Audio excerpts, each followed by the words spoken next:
bem? Você aí de casa, estamos aqui mais uma vez e hoje estamos com um convidado muito especial. Marcelo. Tudo bem, Aldo? Eu tô ótimo, graças a Deus, e você? Rapaz, eu tava bem. Depois que eu te vi, fiquei melhor. Olha só que privilégio. Marcelo, eu tô aqui reparando, cara, você não mudou nadinha. Não, né? 80 anos que eu conheço o Marcelo e o Marcelo tá igual, não mudou nada. São os meus cabelos brancos. 80 anos é exagero, mas eu conheço o Marcelo. Quanto tempo, Marcelo? Ah, a gente já tá caminhando aí pra mais de 20 anos, né? É, por aí, eu tenho 40, eu frequentei Isso. com 18, ixi, é Para. muito tempo. Vamos parar. É melhor, é melhor. Vamos Mas parar. o tempo fez bem pra você tá bem, cara. Rapaz, você sabe que a gente olha algumas fotos nossa do passado e Deus tem sido generoso conosco, né? Muito, né? Muito generoso. Eu tava conversando outro dia com os meninos lá no trabalho sobre esse negócio de idade e tal. E aí chegou um camarada, um rapaz que tava tava detonadinho, sabe? Olha, rapaz. Tava rodado. Tava. Rodou sem step, moço. O homem tava acabadinho. Mas graças a Deus que Deus, na sua infinita bondade, tem nos ajudado bastante, né? Amém. Mas para esse amigo que tá rodado, o bom é que quando Jesus voltar, ele vai nos dar a possibilidade, né? Que a Bíblia diz que o corruptível será revestido de incorruptibilidade. Então, quem era careca vai nascer cabelo, quem era feio vai ficar bonito. Eu tenho certeza que ele vai ver esse vídeo aí. Meu amigo, esquenta a cabeça não, cara. Fica tranquilo, olha o que o Marcelo falou. Não tem uma chance pra você. Fique em paz, fica tranquilo. Mas, Marcelo, me conta, cara, e aí, como é que tá a vida? Você, Marcelo, você tá aí há muito tempo aí trabalhando, né, na saúde pública, né? Então, eu trabalho na saúde pública há 18 anos, né? 18 anos, Marcelo? Há 18 anos trabalhando na saúde pública e prestando serviço na saúde pública para o extremo sul, ou seja, para uma das áreas mais vulneráveis do estado de São Paulo, que é a nossa região é a região do Grajaú, né? Sim. Então, há 18 anos. Eu lembro que quando eu comecei trabalhando na saúde pública, o programa, na época era chamado de Programa Saúde da Família, era tudo muito novo, tudo muito recente, né? Uhum. E hoje, apesar das deficiências, apesar das dificuldades, apesar das questões sociais que nós temos, a saúde ela melhorou um pouco. Precisa melhorar muito mais. Sim. Precisa melhorar muito mais. Porém, nós nesse processo, né, de 18 anos, nós podemos contemplar uma boa evolução. Uma evolução, né, Não Marcelo? chegou no ideal, mas evoluiu bem. Você sabe que eu trabalho ali, né? Embaixo, você sabe onde é o meu trabalho, e por várias vezes, cara, eu passando ali pelo Itajaí e tal, indo lá pra Belmira, eu presenciei você com a equipezinha na rua ali, visitando as casas, então você conhece muito bem os problemas aí que as pessoas enfrentam por conta da saúde, né? Aldo, eu conheço a necessidade da saúde pública, não é porque alguém me falou. Eu conheço a necessidade da saúde pública porque a gente viveu, né? Nós vivemos a saúde pública. Eu me afastei há alguns meses, né? Por conta que eu aceitei o convite para disputar as eleições municipais esse ano. Então eu estou há 2, 3 meses afastado da saúde pública, da linha de frente, mas acompanhando todas as dificuldades, todos os problemas que nós temos. Então nós temos problema de infraestrutura, né? Nós temos um crescimento desordenado que aconteceu. Você é filho praticamente da nossa região. E como era a nossa região há 20 anos atrás? Você é louco. Como é a nossa região hoje? Desenvolveu bastante. Desenvolveu bastante, evoluiu. Mas o desenvolvimento, ele não caminha só. Desenvolvimento precisa de quê? De pessoas. Sim, claro. E a nossa região, ela ficou muito povoada, né? muito boa. Eu costumo dizer que eu amo o extremo sul de São Paulo, Grajaú, mas nós somos filhos do Jardim Mina, né? Por que eu amo essa região? Porque aqui eu cresci, aqui eu constituí família, aqui eu trabalho. Então, assim, como nós sendo filho dessa região, nós conhecemos as dificuldades daqui. Sim. Nós conhecemos o problema daqui. O problema não é só social. Se você perguntar, Aldo, para qualquer morador, você trabalha, você é comerciante, você tem contato com pessoas. A maioria das pessoas, elas não querem sair daqui. Não, verdade. Mas elas querem o quê? Que é um supermercado bom, segurança, comodidade, né? Saúde pública boa, um transporte público legal, né? Então, assim, a pessoa, eu costumo dizer que o poder público, ele não precisa criar estratégias mirabolantes. O poder público, ele precisa fazer o básico, mas o básico bem feito. Marcelo, você é um cara muito conhecido. Você, graças a Deus, você tem um conhecimento bem amplo aí. As pessoas têm um conhecimento muito gigantesco de quem é você, né? Do seu trabalho, de quem é Marcelo na essência. Mas tem muitas pessoas que vão te ver aí que não te conhecem. Fala um pouco mais. Você sempre morou ali no Santa Cecília, nasceu ali. Você é casado, filhos, conta um pouquinho para as pessoas saberem um pouco mais de você, porque daí você se apresenta logo de uma vez. Eu vou convidar quem está nos assistindo a entrar na rede social. Boa, também. E me adicionar lá no Instagram. É muito fácil, tá? É assim, ó, é Marcelo _saúde. Você colocou, tem o link aí do endereço? A gente pode acrescentar. Sim. Aproveita, coloca por gentileza aqui, o nosso operador ali da mesa, coloca para nós aqui a legenda. Essa aí é a nossa foto de campanha, né? Então vamos lá. Eu me chamo Marcelo Silva dos Santos. Eu sou filho do seu José e da dona Conceição. Você conhece muito bem os meus pais. Sim. Eu sou o 5º filho de 7, né? O que é o 5º filho de 7, Aldo? Não é nada. Porque toda a expectativa que um pai tinha de ter um filho, né? Já foi. O meu pai queria muito ter filho homem, com aquela mentalidade, né? Sim. E aí teve o Eli, o Edinho e o Marco. Meus 3 irmãos mais velhos. E aí a minha mãe viu, eu costumo dizer, né? Minha mãe viu os meus 3 irmãos lá brincando e tal, e aí minha mãe de repente olhou pro meu pai e falou: Zé, vamos ter uma menina? E meu pai, como bom mineiro, falou: bora! E aí nasceu a Márcia, né? E aí a Márcia olhava o Edinho, o Eli e o Marco brincando e ficava ali. Sozinha. E aí minha mãe falou assim: ô Zé, vamos tentar mais uma menina? Agradar a Márcia. E aí o meu pai falou: bora. E aí teve o 5º filho, que sou eu.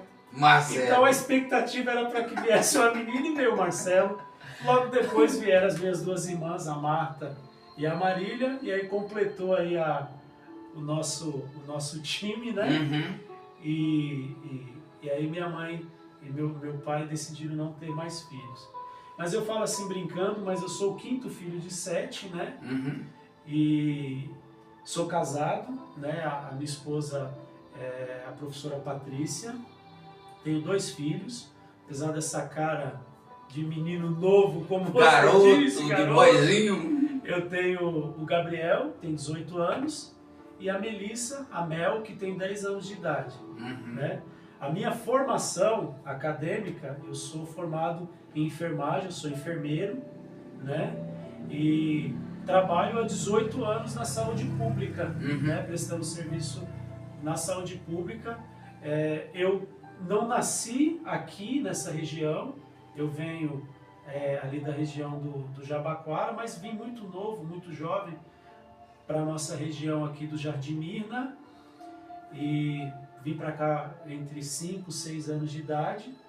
E desde então eu tenho dedicado a minha vida a entender as questões da nossa comunidade, tá? Mas não é só da nossa comunidade. Nasceu e se criou aqui praticamente. Praticamente. Hoje eu tive no Tatuapé, para poder entender um pouquinho. Eu até fiz um vídeo, a gente fala vídeo orgânico, né? Que é aquele vídeo que você está caminhando e aí você fala. E eu disse uma coisa, Aldo. O vereador de São Paulo, o parlamentar, ele não tem que sentar numa cadeira. Ele tem que conhecer. Isso que eu ia te perguntar, Marcelo, pelo fato de você ser daqui do extremo sul, de você ter nascido aqui no povão, na quebrada, você ir trabalhar na saúde há 18 anos, você conhece como ninguém quais são as necessidades que as pessoas passam. E foi esse olhar, foi essa necessidade que te fez pensar, né, nisso daí, na política, ajudar de alguma maneira as pessoas que estão próximo de você, que estão ali no seu convívio. Foi esse olhar que te fez fazer isso? Eu costumo dizer que nós temos que ter um olhar humano e social, né? E no meu trajeto da saúde pública eu tive várias experiências que dá para escrever um livro. E o que mais me motivou, Aldo, um dia eu tinha saído para fazer uma visita domiciliar.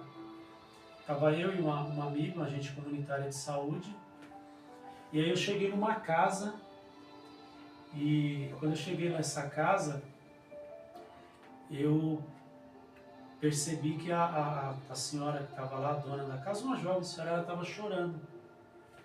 E eu falei, meu Deus do céu, tinha acabado de começar ali, né, no trabalho e tal, eu falei, meu Deus. E aí eu comecei a conversar com ela, eu falei, por que a senhora está chorando e tal? Ela falou, eu acabei de receber uma notícia muito, muito ruim, e eu falei, a senhora quer compartilhar comigo? Aí ela falou para mim assim, olha, eu sou do Nordeste brasileiro, eu sou da Bahia. Baiana, minha conterrânea. Ela falou, eu vim da Bahia para cá, eu não tenho ninguém aqui, mora eu e um irmão meu, essa casa que nós estamos aqui é alugada, eu trabalho, ganho muito pouco, o pouco que eu ganho eu divido, mando um pouco para minha família lá na Bahia, minha mãe cuida de um filho que eu tenho lá, e a gente divide a despesa da casa aqui. Eu estava conversando com a minha mãe, e minha mãe se abriu para mim, minha mãe falou que meu filho está sendo violentado. Nossa! Lá no Nordeste. E ela falou, eu não sei o que fazer, eu não sei o que fazer. Eu liguei para minha patroa, expliquei a situação para minha patroa e minha patroa falou assim para mim. Ela falou, preciso buscar meu filho. Desesperada, a minha patroa falou para mim, ela dizendo, pode ir, mas quando você voltar eu não tenho como te dar um emprego. Aí ela falou para mim, moço, ela não me conhecia, ela falou, moço, o que eu faço? Se eu for buscar o meu filho e voltar, eu vou passar fome com meu filho. E vou perder meu emprego. E eu não posso deixar o meu filho lá passando onde ele está e ele isso. continuar sendo violentado lá. Situação. E aí eu falei para ela, meu Deus, aí eu fiquei assim, sabe, isso tem 15, 16 anos que aconteceu, eu estava há pouco tempo. Sim, sim. Aí, Aldo, eu falei, meu Deus, eu preciso ajudar essa mulher.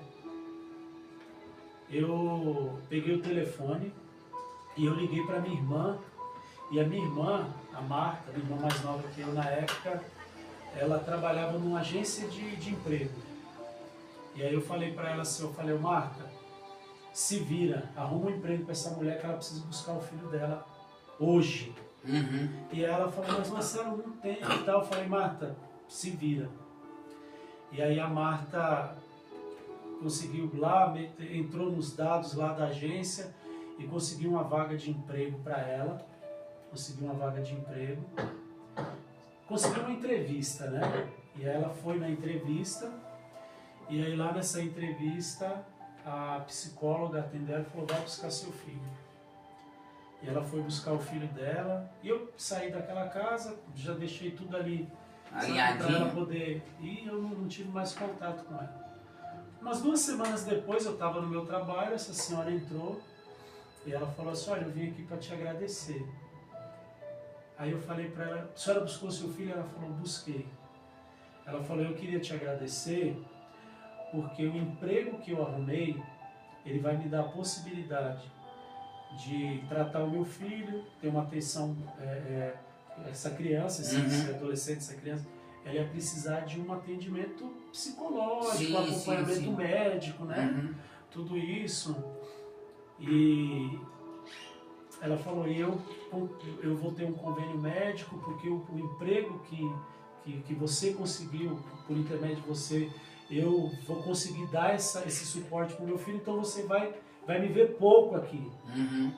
Eu falei, que bom, graças a Deus, ela me abraçou e nós nos despedimos, sabe, Elton? Passou muito tempo, muito tempo. Eu tava, a minha esposa falou, vamos numa loja comprar umas camisetas e tal, e eu fui numa loja, e quando eu cheguei na loja, eu vi a mulher pro filho dela. Ela não se lembrava de mim. Ela não se lembrava de mim.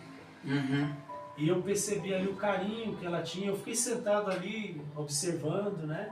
Eu não me aproximei dela. Talvez para não querer criar um constrangimento e tal. E eu vi ali o carinho que ela tinha com o filho. Aí eu chamei minha esposa e falei, se lembra daquela história que eu te contei da mãe, do filho e tal? Ela falou, lembra? Eu falei, é aquela senhora e o filho dela. Aí ela falou assim pra mim, você não vai lá falar com ela? Eu falei, não vou. Ela falou, por quê? Eu falei, porque não me importa. O que importa pra mim é que ela tá cuidando do filho dela, que ela tá bem. Então, assim, foi pensando nessas situações que... E pensando e presenciando, né? E presenciando. Tudo que a gente viu ali na saúde pública, tudo todos os projetos, eu posso citar alguns projetos que eu tenho, é baseado em vivência de campo. Por exemplo, tá? Eu não vou detalhar aqui, mas eu já dei aí o meu Instagram, Marcelo_Saúde. Tá? Mas tem mais fotos aqui, tem, Marcelo? Tem foto de ação, de algumas ações. Dá uma passada aí, por favor. Essa moça que está ao meu lado aí, Aldo, o nome dela é Tabata Amaral. Ela é nossa candidata. É candidata Tabata, né? A prefeita de São Paulo. Sim. É uma pessoa que tem projetos maciços, sabe assim, projetos robustos. Nós temos uma equipe boa, uma equipe de pessoas bem técnicas, jovem, a melhor equipe. Eu tive a oportunidade de participar do plano de governo da Tabata Amaral para a saúde. Então, alguns projetos ali que tem dentro do plano de governo da Tabata Amaral direcionado para a saúde, eu tive a oportunidade de participar ativamente dentro desse encantou, esses projetos te encantou. Entendeu? Então isso tudo me encantou, porque nós dentro desse programa, dessa mentalidade do partido, nós temos pessoas técnicas, mas nós temos pessoas que viveram ou que vivem na pele. Por exemplo, você tem um projeto para segurança pública. Não basta você perguntar para um especialista, você tem que perguntar para o policial, que vive o dia a dia. Ele vai saber detalhar para você onde você pode entrar, qual é a dificuldade que a segurança tem. Então, dentro do plano de governo, nós temos pessoas técnicas, profissionais técnicos, dentro da área da saúde. Eu tenho a oportunidade, a honra de dizer que eu sou um profissional técnico. Eu tenho a experiência vivida na pele e tenho a experiência de campo, né? E tenho a experiência acadêmica, porque eu estudei, né? Então eu entendo a questão científica e entendo a questão social ali. Sim, você é o convívio, né? É o convívio. Você tem os dois lados da experiência. Eu tenho um projeto que é muito interessante, se você me permite falar. É um projeto que se chama Gratuidade Pública, a gratuidade no transporte público para usuário do SUS. Foi baseado no que eu fiz esse projeto? Gratuidade no transporte público para usuário do SUS que vai passar na especialidade. Então vamos supor, tem o posto de saúde que ele fica no bairro. Sim. Então você foi lá com muita dificuldade, conseguiu um agendamento, né? E aí o médico, o clínico ali, o médico da família, ele fala para você, olha, a sua situação você precisa passar com um especialista. Só que nós não temos especialista aqui, porque dentro da unidade básica de saúde você não tem especialista. Que é o que acontece, né? A gente acaba encaminhando. Sim. Facilidade aí. Isso. 70%, um número grande, 70% das pessoas que não vão nessas consultas de especialidade, que foi agendada pelo posto com muita dificuldade, elas não vão, sabe por quê? Porque não não é tem porque como, não precisa. Porque não tem como ir. Porque não tem como pagar a condução. Não tem como pagar o transporte. 70%. É um número grande, mas 70%.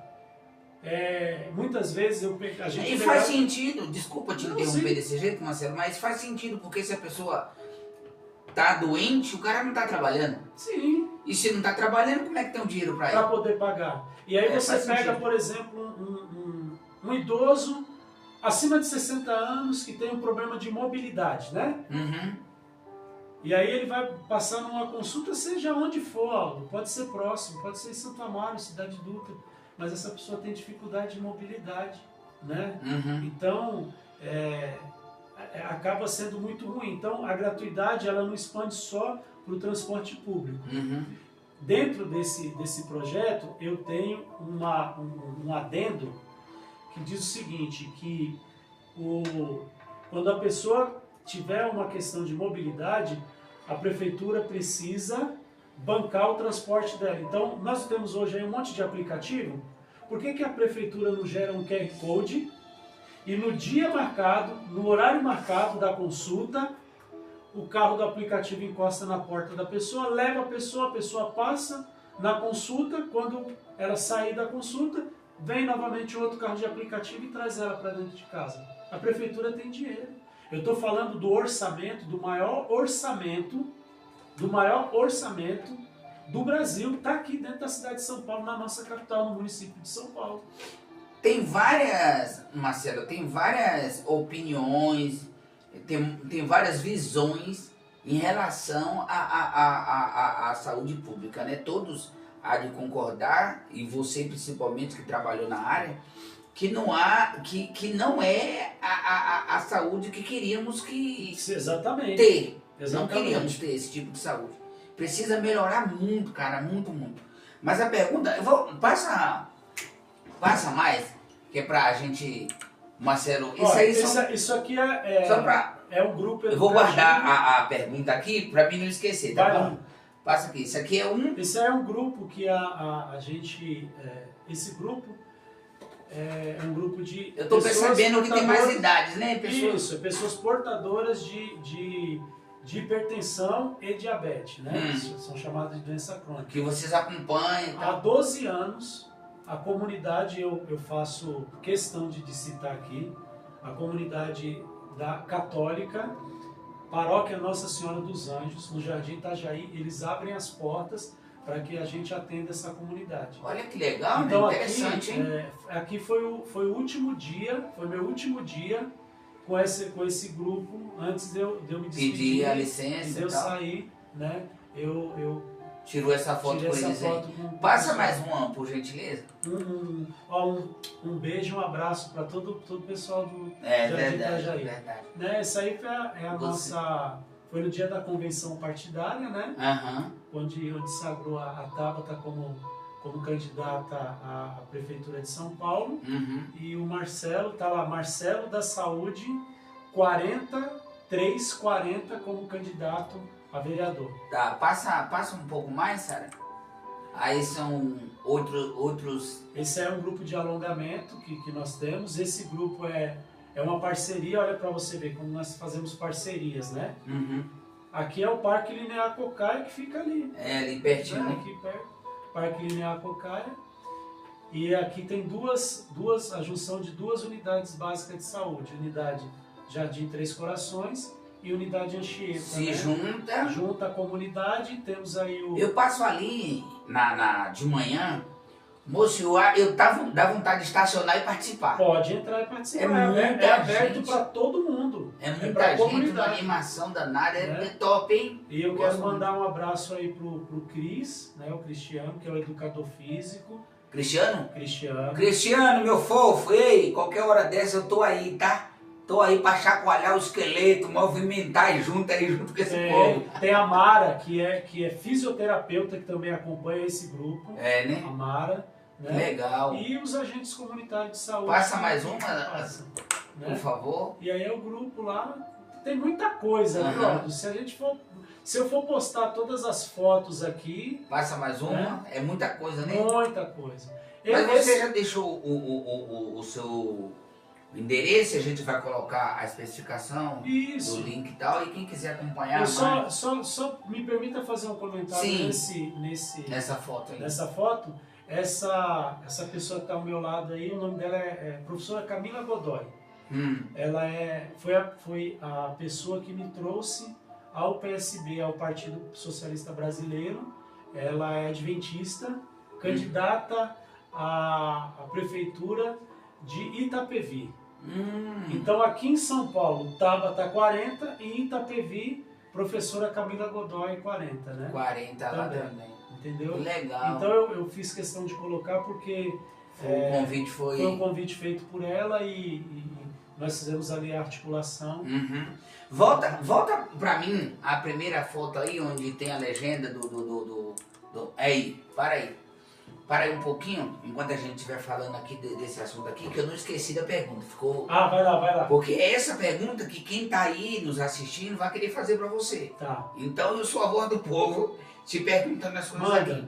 Marcelo, é a oportunidade que nós como comunidade, como eleitor tem de fazer a pergunta e você como o candidato para responder as perguntas. Vamos lá. Marcelo, eu, Aldo, cara, eu sou um cara descrente, sabe, de política. Eu sou descrente. Descrente de verdade. É assim, é um negócio que eu não me envolveria. Não me envolveria. Eu quero te dar os parabéns de verdade, porque eu te conheço há muito tempo, sei dos seus pensamentos, sei dos seus ideais e tal. E assim, eu quero te dar o parabéns por enfrentar isso aí dessa maneira que você está enfrentando, assim. Porque existe muita gente boa intencionada e muita gente mal intencionada. A frase, eu vi você falar dos seus projetos aí com empolgação, e eu tenho certeza absoluta que você quer mesmo ajudar de alguma maneira, senão você não estaria participando, sabe? A pergunta é, Marcelo, existe uma frase que ecoa assim, sabe? Que uma andorinha só não faz verão. Por que você acredita que você conseguiria mudar alguma coisa? Tem uma história que ela reflete muito o porquê que eu decidi fazer. Sim. Conta a história que a floresta estava pegando fogo. Você conhece essa? Não lembro assim. A floresta estava pegando fogo. E a floresta lá pegando fogo, os animais saíram, todo mundo correndo, todo mundo desesperado. O leão ficou parado olhando a floresta pegando fogo. E de repente encostou do lado do leão o urso. Encostou ao lado do leão a onça, o macaco. Sabe? Uhum. E eles ficaram ali, nossa, a comunidade da floresta. A comunidade da floresta está pegando fogo. Está pegando fogo. Olha lá, está pegando fogo. Todo mundo estava vendo que a floresta estava pegando fogo. Mas ninguém fazia nada. Aldo, a andorinha. O que é a andorinha, Aldo? A andorinha vendo aquela floresta pegando fogo, ela foi até o lago, pegou um pouco de água no bico e foi jogando na floresta para apagar o fogo. As pessoas olharam a andorinha e disse para ela assim: "Você é doida? A floresta está pegando fogo." Os outros animais olharam os animais ali tá pegando fogo. O que você vai fazer? O seu bico não vai apagar o incêndio. E aí a andorinha ia lá, pegava voltava, e eles começaram, né, até dar risada dela. Criticar. E você não vai chegar a lugar nenhum fazendo isso.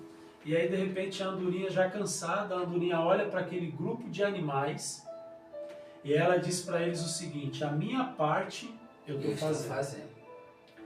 Sabe, é muito... existe um grupo de pessoas que vai olhar para a política e vai falar assim: não vai dar certo. Ninguém nunca faz nada. Existe um grupo de pessoas que vai olhar, que tem boas ideias, mas que também não vai fazer nada. Porque, desculpa eu te interromper, mas é só para não perder o raciocínio aqui. Isso aí eu vejo que é quase um problema, é um problema do ser humano brasileiro. É crônico. Um problema do ser humano brasileiro. Não acreditar como eu, Aldo, não acreditar, ter descrença total. Sim. E não fazer nada ao ponto de não escolher alguém que ele pelo menos... Exatamente. Sabe? É aleatório. Vou colocar esses 5 aqui na caixinha, vou chacoalhar e o que eu pegar tá é o certo. sorteio. Gente, não é desse jeito. Não. Ao mesmo tempo que eu falo que eu tenho descrença, mas eu tenho tido um pouco de curiosidade, de interesse pelas falas, pelos projetos e assim, e por pesquisar um pouco assim a vida do camarada. Sim. Um pouco, porque é difícil, cara, tem uns aí que só Jesus. E aí existe um outro grupo, que é aquele grupo que ele se sente incomodado e ele quer mostrar que existe a possibilidade. Eu estava bem... De uma coisa é certa, né, Marcelo? De uma coisa é certa. Alguém tem que fazer. Alguém tem que fazer. Assim, a gente não pode, nós não podemos ficar isentos totalmente. Sim. Porque tudo gira em torno da política. É verdade, cara. Tudo gira em torno. Se você quer uma educação boa, você precisa ter uma política educacional decente. Se você quer uma saúde boa, adequada, você precisa lutar por uma política de saúde boa, política de transporte público, política de segurança. Então, se está desconfortável e você tem você tem boas ideias, por que você não coloca as suas boas ideias em pauta? Para que as pessoas possam analisar e falar: poxa vida, como nós não pensamos nisso? Porque só sabe a necessidade quem sente na pele. Verdade. Por que eu acho que a gente tem, nós como gestores, nós temos a oportunidade de proporcionar uma saúde pública adequada? Porque eu também sou usuário da saúde pública. Por que eu trato bem um idoso? Porque eu tenho um pai e uma mãe idosa. E eu gostaria que meu pai e minha mãe, quando chegasse na unidade de saúde, fosse tratado como eu trato os meus idosos. E não adianta nada, sabe o que eu percebo, Marcelo? Que não adianta nada eu reclamar e acusar alguém e criticar o outro. No entanto, eu não procurar um candidato decente para votar, eu não ver as propostas que a pessoa tem. Não adianta, eu ficar criticando não vai mudar nada, né? Não muda. Assim, você precisa ser fiel aos seus princípios. Tal. E é por isso que eu faço questão de levantar a bandeira daquilo que eu acredito e da religião que eu professo. Eu sou adventista do sétimo dia. Eu levanto a bandeira de um Cristo crucificado. Eu preciso saber separar o profissional do religioso. Eu não cancelei nenhuma agenda minha de pregação. Porque eu subo em cima do púlpito e eu sei separar o santo do cotidiano. Eu não vou usar o púlpito como um palanque para eu fazer me promover. Campanha. Não, né? Se tiver escrito em algum lugar, o Marcelo precisa fazer a diferença dentro do cenário político brasileiro. Agindo Deus, quem impedirá? José vivia em uma sociedade corrompida, um governo corrompido, mas José permaneceu firme e foi o melhor governador que o Egito teve. Se você me permite, Marcelo, eu vou te perguntar, cara. Pergunte. Eu vou te perguntar. Porque talvez seja a chance de muita gente aí. Vou parafrasear um grande estudioso bíblico. Se você tiver, presta atenção, se você tiver coragem de perguntar, Vou ter que ter coragem de eu não tenho problema nenhum de responder. Pois é, isso mesmo. Olha, eu vou tomar um suquinho de uva que tá uma delícia. Viu? Fica à vontade. Marcelo, é assim, cara, a gente sabe que é um meio sujo, sabe? Sim. A gente vê aí os conflitos em torno do mundo, em volta da política. Tá a Venezuela aí de prova aí, uma briga danada, uma desconfiança, ninguém sabe se realmente o camarada foi eleito, se não foi, se roubou, se não roubou, isso aí também não faz diferença, assim, não vem ao caso. Mas assim, cara, a preocupação, já ouvi várias pessoas falar que não tem como se corromper. Eu também faço parte da mesma instituição que você faz parte, sou adventista do sétimo dia, e não deixa de, eu como irmão na fé, e como seu amigo pessoal, eu não deixo de ter a preocupação com isso, porque o que a gente ouve é que não tem como se corromper, é que quem entra lá se corrompe, é que você vai ficar mal visto e tal, esse tipo de coisa. A minha pergunta para você, Marcelo, hoje, como você vai lidar com essa situação de cristianismo, de política, e se você corre o risco ou não de ser corrompido? Aldo, a vida ela é um risco constante. O que eu tenho é uma base familiar. Desde criança, desde muito novo, o meu pai, ele nunca deu, meu pai ele nunca nos deixou grandes heranças, mas a única herança que o meu pai ele deixou é que nós precisamos ser pessoas de caráter. Caráter, né? Caráter. Então, o ensinamento que o meu pai me deu desde pequenininho, eu passo para os meus filhos, e o temor do Senhor é o que age no meu coração. Então, eu não sei como que é o cenário. Eu acho que nós precisamos criar muros, né? Quando as pessoas olharem para você e falar, não adianta a gente ir ali. Não era assim com Daniel? Tentaram corromper Daniel na Babilônia. Conseguiram corromper Daniel na Babilônia? Não. Tentaram corromper José lá no Egito. Conseguiu corromper? Também não conseguiu. Então, por quê? Porque desde criança, José foi instruído no temor do Senhor. Desde muito pequenininho, o pai de José, Jacó, ele ensinou o quê? O temor do Senhor. Então, ele cresceu, e quando ele teve a oportunidade de se corromper, você se lembra qual foi a frase que ele disse? Ele disse assim, como posso eu cometer tamanha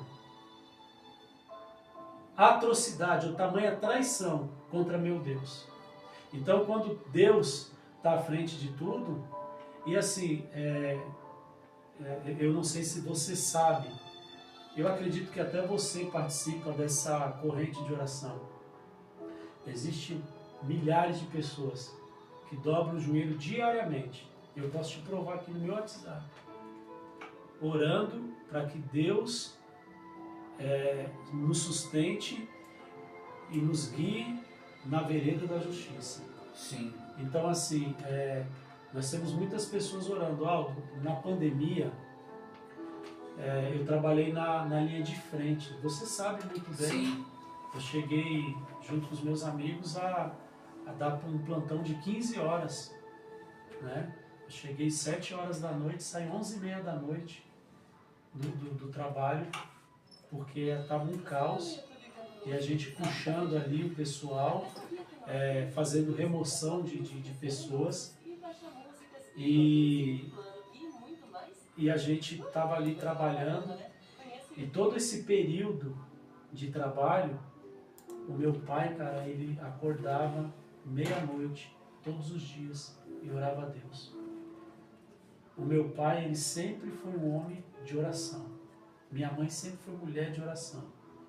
E todos os dias, meu pai, ele está com 83 anos. Desde quando meu pai vai passar o final de semana em casa, ou vai passar a semana em casa, e você sabia que meu pai acorda de madrugada para orar, cara?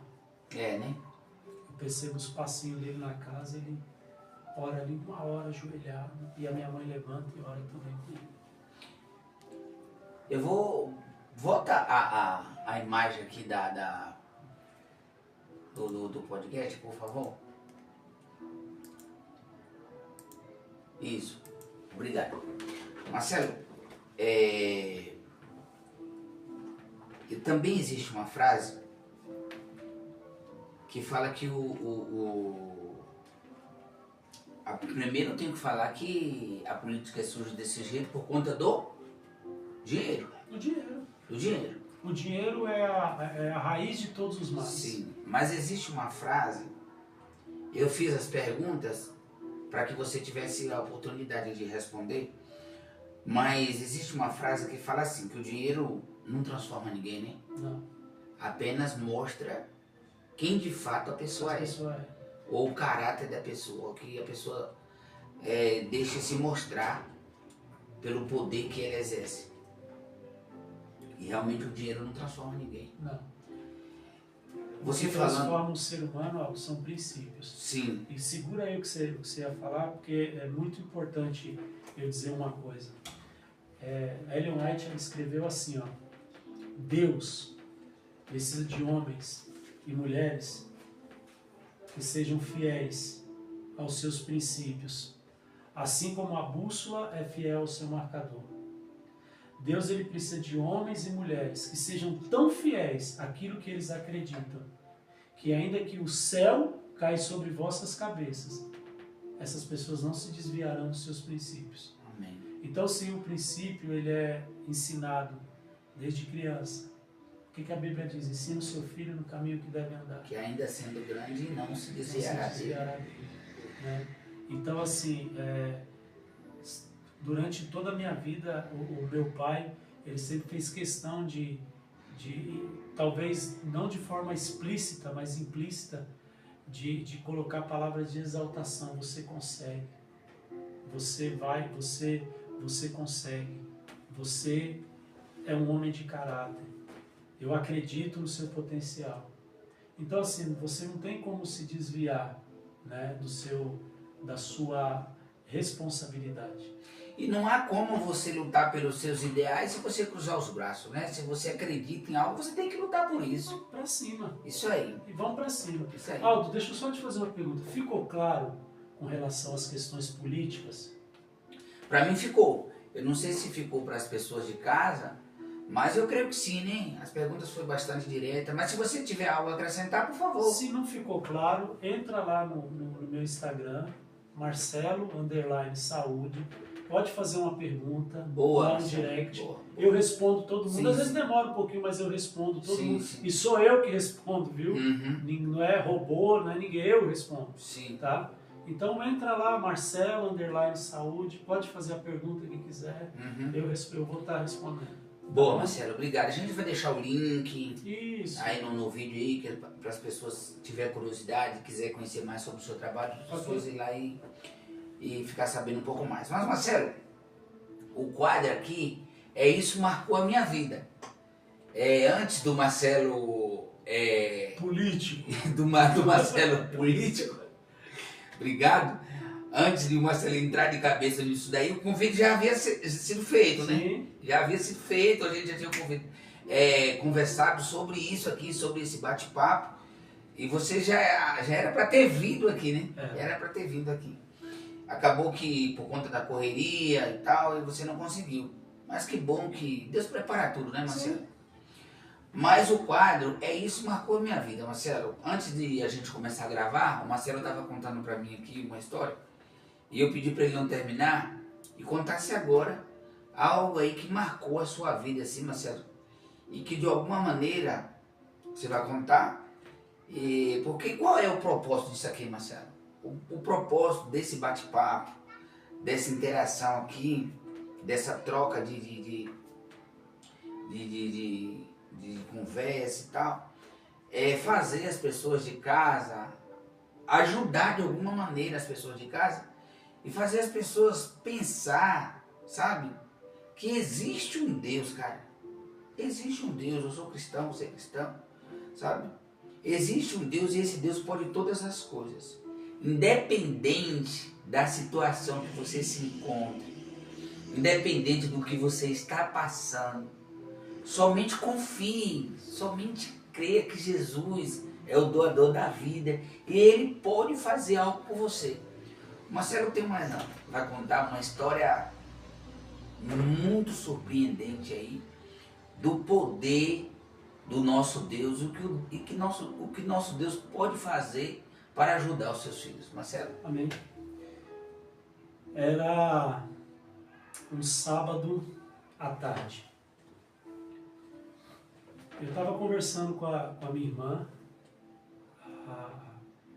a número 6, né? A sexta irmã, Marta, e ela estava me falando da felicidade que ela estava tendo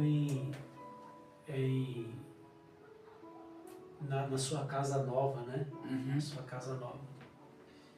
E a gente conversando ali por telefone, e ela falou: Marcelo, eu vou desligar porque eu vou para a igreja. Eu falei: tá bom.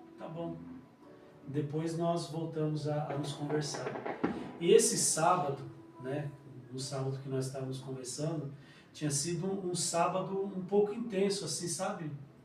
Você sabe muito bem que tem sábado que a gente consegue descansar um pouco depois das atividades da igreja, mas tem sábado que a gente... É bem corrido. Bem corrido. E aí foi um desses sábados, e aí eu falei: eu também vou aproveitar e vou descansar um pouquinho. E eu deixei o meu celular, eu estava conversando com ela pro celular, eu deixei o meu celular no braço do sofá e subi pro meu quarto para poder descansar um pouquinho. E aí eu estava descansando e tal, eu descansei ali por 1h30, 2 horas.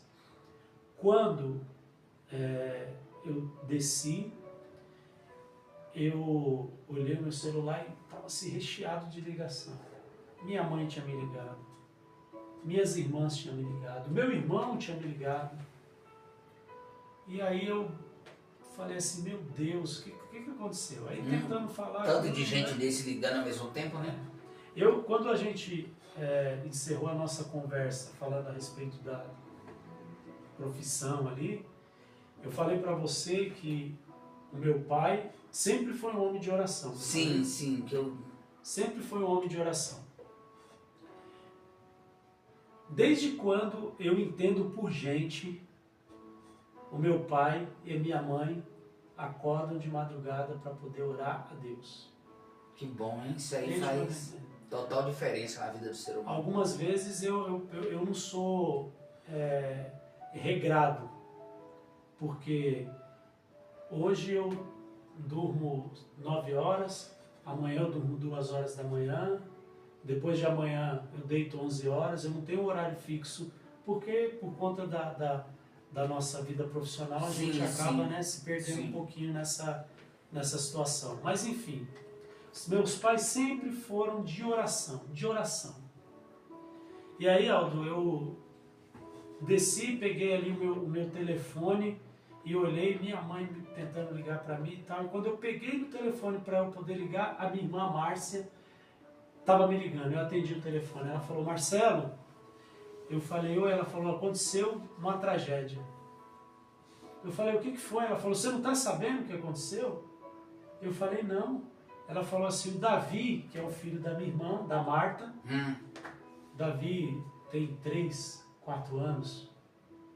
Ela falou: o Davi se afogou na piscina. Eu estava conversando com a Marta, ela estava ali na piscina, na beirada da piscina, conversando com o filho dela na piscina.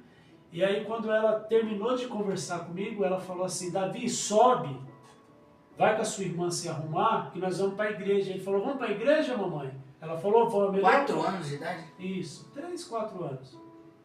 Não sei a idade certa, mas... Sim.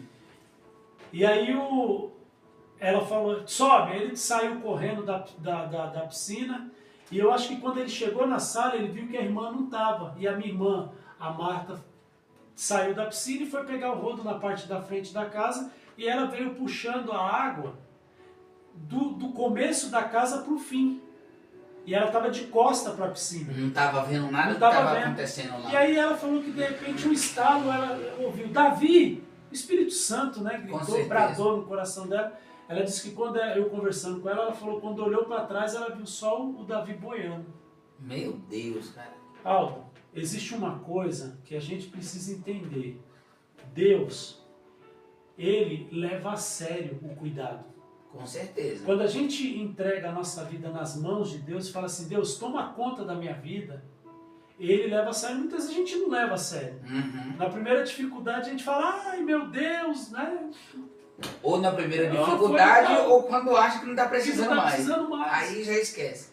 Mas Deus leva a sério. E aí minha irmã olhou e disse que, ela contando para mim depois, que ela saiu correndo e pulou na piscina, pegou o Davi e começou a gritar, os vizinhos viram, e uma vizinha veio e começou a fazer ali as manobras e tentando reavivar o meu sobrinho, e não conseguia.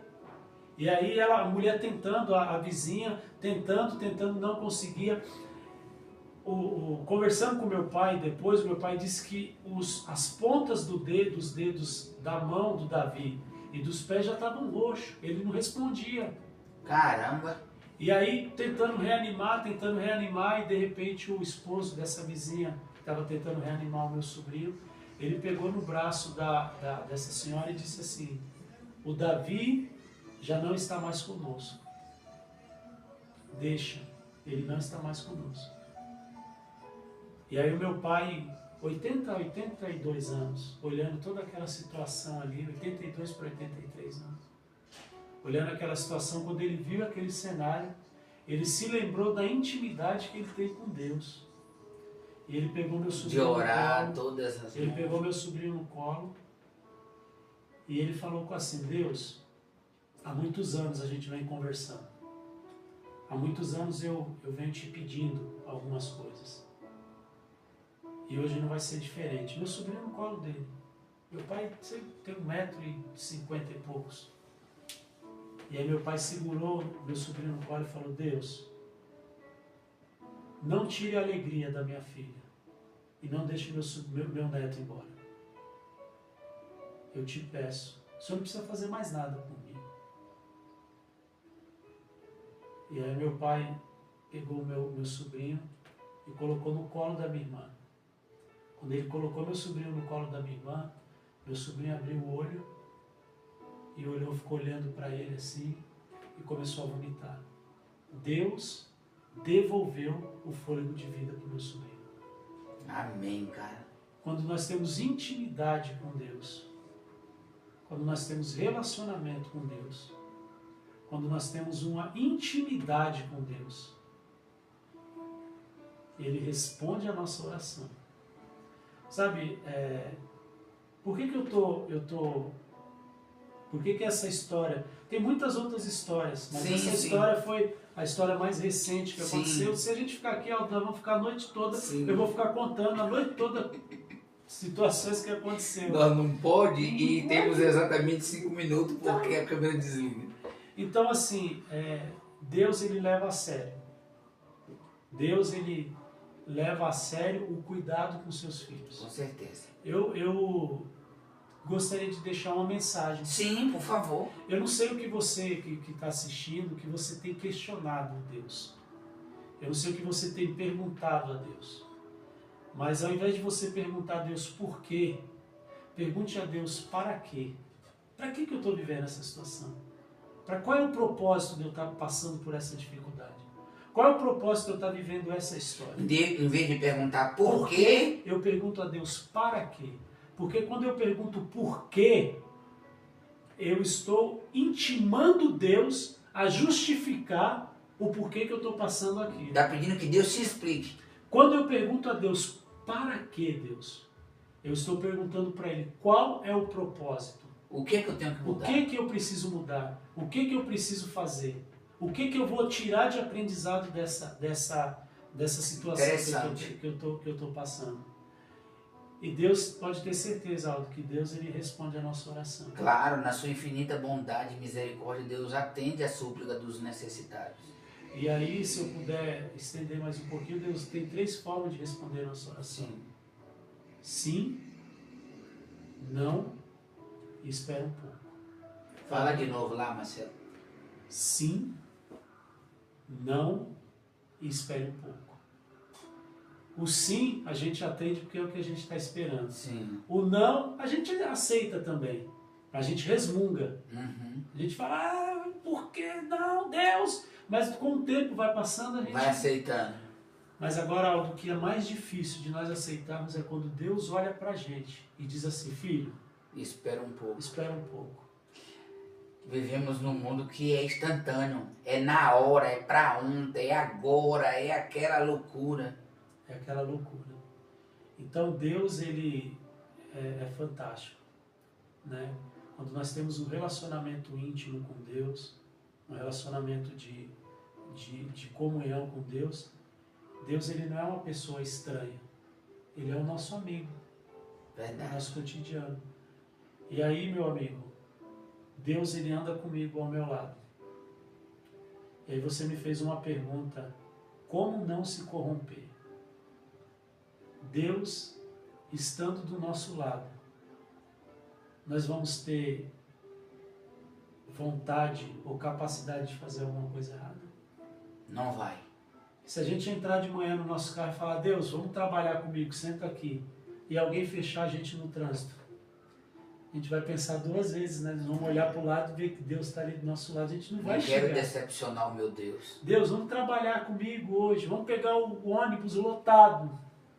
E aí Deus entra com você dentro e de repente passa alguém, pisa no seu pé. Você pensa em xingar e falar alguma coisa, porque nós somos corruptíveis, sim, né? Sim. Mas aí nós olhamos ao lado e vemos que Deus está do nosso lado. Então, você convidou, Ele está ali. Ele está ali.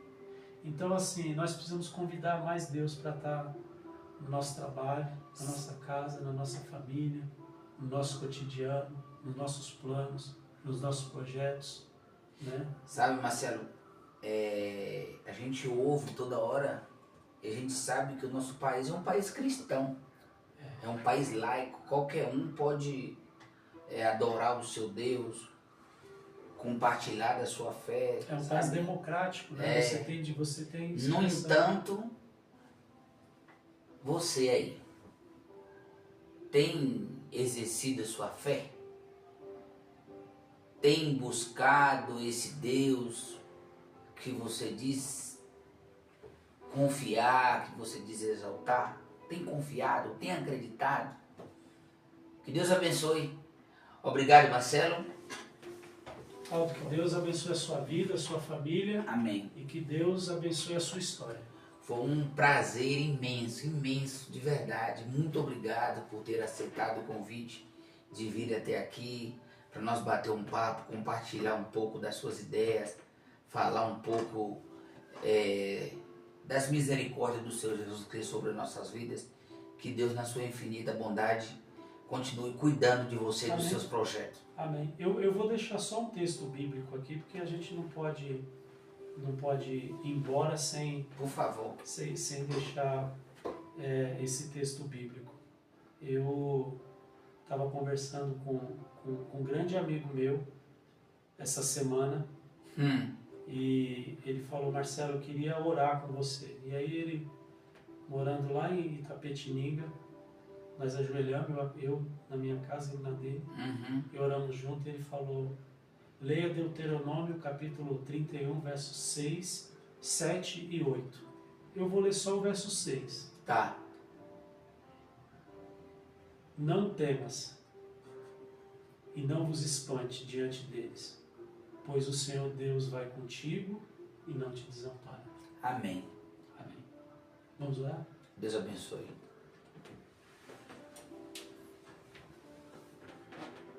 Obrigado, Jesus, pela oportunidade que temos de segui-lo. Obrigado, Jesus, pela oportunidade que o Senhor nos dá de sermos chamados seus filhos. Amém. Eu peço ao Senhor que neste momento, que entre dentro da casa de cada espectador, de cada pessoa que assiste esse vídeo, e que o Senhor possa mudar a vida e mudar a estrutura, mudar, ó Deus, os alicerces dessa casa, dessa pessoa. Amém. Senhor, que o Senhor possa nos abençoar em nossos planos e em nossos projetos. Amém. E que possamos colocá-lo como o primeiro e o único, Que como seja o alfa e o ômega, como o princípio e o fim da nossa vida. Amém. Que a graça do Senhor Jesus, o amor de Deus, o Pai, e a comunhão do Espírito Santo nos acompanhe hoje e sempre. Amém, Jesus. Amém. Que Deus abençoe. Tchau, tchau. Um forte abraço. Deus abençoe.